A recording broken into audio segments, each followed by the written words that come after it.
At first, they thought the humans were retreating. Then the humans started screaming, running, charging. And the aliens understood far too late. Commander Thovek of the Graxian elite had overseen 1,000 combat simulations. His species' 7 feet of disciplined muscle and tactical perfection had mentored dozens of newer races in the art of civilized warfare. Today's exercise at Taurex Station would be no different. Just another teaching moment for the galaxy's newest spacefaring species, humanity. Pitiful specimens, his lieutenant muttered, watching the human squad through the observation deck. 25 humans, average height 5'9", minimal armor, standard-issue sim weapons. They looked almost fragile next to the 40 Graxian warriors assembling below. Do not underestimate based on size, Thovek cautioned, though his tone suggested he didn't believe his own words. They survived their death world, after all. Barely, the lieutenant scoffed. Have you seen their history files? They spent more time fighting each other than their predators. No discipline. No order. Just chaos. Thovek's mandibles clicked in amusement. Then today we teach them order. Initialize simulation parameters. Urban combat, standard suppression tactics. Let us see how long they last before they scatter. The arena transformed. Buildings materialized from hard light projectors. Smoke machines activated. The sound system began its work, explosions, weapons fire, the screams of the wounded. Psychological warfare at its finest. Most species broke within minutes, fleeing for cover, allowing the Graxians to demonstrate proper defensive positioning. The humans stood in a loose circle, watching the chaos unfold around them. One, a female with short dark hair, tilted her head like a predator hearing prey. Simulation commencing, the automated voice announced. Victory conditions, forced surrender or elimination of opposing force. Thovek activated his calm, remember, warriors, this is education, not execution. When they run, let them. We'll regroup and explain their errors. The Graxians moved with practiced precision. Squads advancing in perfect formation. Cover positions established. Firing lanes locked down. Textbook execution of overwhelming force doctrine. The psychological pressure alone should have sent the humans scrambling. Instead, something else happened. One human, a young male, suddenly screamed. Not in fear. It was primal, raw, the sound of something that had decided fear was less useful than fury. He started running. Toward the Graxians. Then another human screamed and ran. Then another. Within seconds, all 25 humans were charging through the smoke, their own voices creating a cacophony that drowned out the simulation's audio. What are they doing? Lieutenant Krex's voice cracked over comms. They're running straight at us. Hold positions. Thovek barked. It's a fear response. They'll break when they realize. The first human hit the Graxian line like a meteor. Simulation weapons were designed to register hits, not inflict damage. But the human, barely 5'6", had apparently decided the weapon made a better club. He swung it into a Graxian's knee joint, where the armor was weakest, then launched himself at the stumbling giant's throat. Defensive positions, someone screamed. But defensive positions were designed for enemies who stopped to aim, who took cover, who valued their lives. The humans did none of these things. They flowed around cover like water. When fired upon, they didn't flinch, they accelerated. One human took 3 sim hits to the chest and kept running, tackling a Graxian twice her size. Another ripped his own armor off mid-sprint because it was slowing him down. Sir, Krex's voice was pure panic now. They're not following any tactical doctrine. They're just... His words cut off.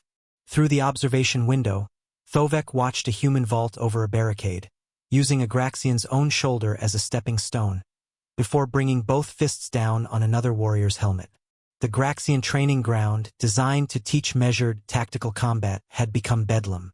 Humans were everywhere, climbing walls, sliding under barriers. One had somehow gotten into the Graxian command post and was beating the communication equipment with what appeared to be another human's helmet. How did they breach the perimeter? Thovek demanded. They didn't breach it, sir. The tactical officer's eyes were wide.